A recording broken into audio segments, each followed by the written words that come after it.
തെരഞ്ഞെടുപ്പിലെ SDPI പിന്തുണയെ ചൊല്ലിയുള്ള വിവാദം കെട്ടടങ്ങുന്നില്ല. SDPI പിന്തുണ വേണ്ടെന്ന് UDF നേതൃത്വം വാർത്താസമ്മേളനം നടത്തി വ്യക്തമാക്കിയെങ്കിലും സ്ഥാനാർത്ഥികൾക്കിടയിൽ ഭിന്നാഭിപ്രായം പ്രകടമാകുന്നു. കെ മുരളീധരൻ, NK പ്രേമചന്ദ്രൻ, ഷാഫി പറമ്പിൽ ഉൾപ്പെടെയുള്ളവർ SDPI പിന്തുണയെ തള്ളാതെയും കൊള്ളാതെയും രംഗത്ത് വന്നു. ലോക്സഭാ തെരഞ്ഞെടുപ്പിൽ മതേതര മുന്നണിയായ UDFനാണ് തങ്ങളുടെ പിന്തുണയെന്ന് SDPI നേതൃത്വം വാർത്താസമ്മേളനം നടത്തി അറിയിച്ചതോടെയാണ് വിവാദങ്ങൾക്ക് തുടക്കമായത്. നിരോധിത സംഘടനയായ പോപ്പുലർ ഫ്രണ്ടിന്റെ രാഷ്ട്രീയ മുഖമായ SDPI പിന്തുണ നൽകുന്നതോടെ വർഗീയ ശക്തികളുമായുള്ള UDFന്റെ കൂട്ടുകെട്ട് എന്ന ആരോപണം ഉയർത്തി BJP രംഗത്തു വന്നു. കോൺഗ്രസിനെതിരെ CPM SDPI പിന്തുണ ആയുധമാക്കി. ED അന്വേഷണത്തിൽ BJP CPM ബാന്ധവം ഉയർത്തിക്കാട്ടിയ കോൺഗ്രസിനെ തിരിച്ചടിക്കാൻ CPM SDPI പിന്തുണ ഉപയോഗിച്ചു.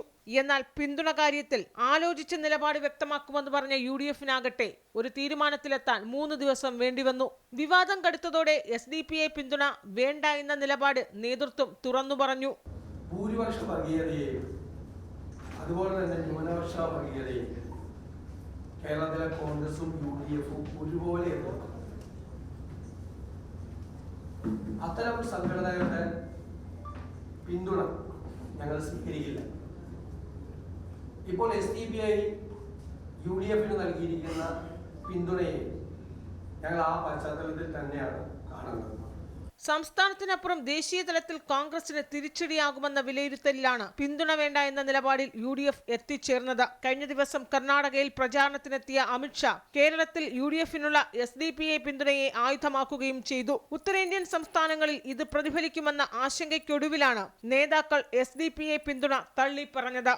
എന്നാൽ നേതൃത്വത്തിന്റെ നിലപാടിനെ പൂർണ്ണമായും പിന്താങ്ങാൻ UDF സ്ഥാനാർത്ഥികൾക്കാകുന്നില്ല എന്നതും ശ്രദ്ധേയം. തെരഞ്ഞെടുപ്പാകുമ്പോൾ പലരും പിന്തുണ പ്രഖ്യാപിക്കുമെന്നും വോട്ടർ പട്ടികയിൽ പേരുള്ളവരുടെ വോട്ട് ആരും വേണ്ട എന്ന് പറയില്ല എന്നും കെ മുരളീധരൻ പറഞ്ഞു. എന്നാൽ മതേതര വോട്ടുകൾ മാത്രം മതിയെന്നും അവരുടെ വോട്ടുകൾ കൊണ്ട് ജയിച്ചാൽ മതിയെന്നും ഷാഫി പറമ്പിൽ വ്യക്തമാക്കി. അതേസമയം മതേതര സർക്കാർ അധികാരത്തിൽ വരാൻ പല സംഘടനകളും പിന്തുണ നൽകുമെന്നാണ് ഇക്കാര്യത്തിൽ NK പ്രേമചന്ദ്രൻ പ്രതികരിച്ചത്.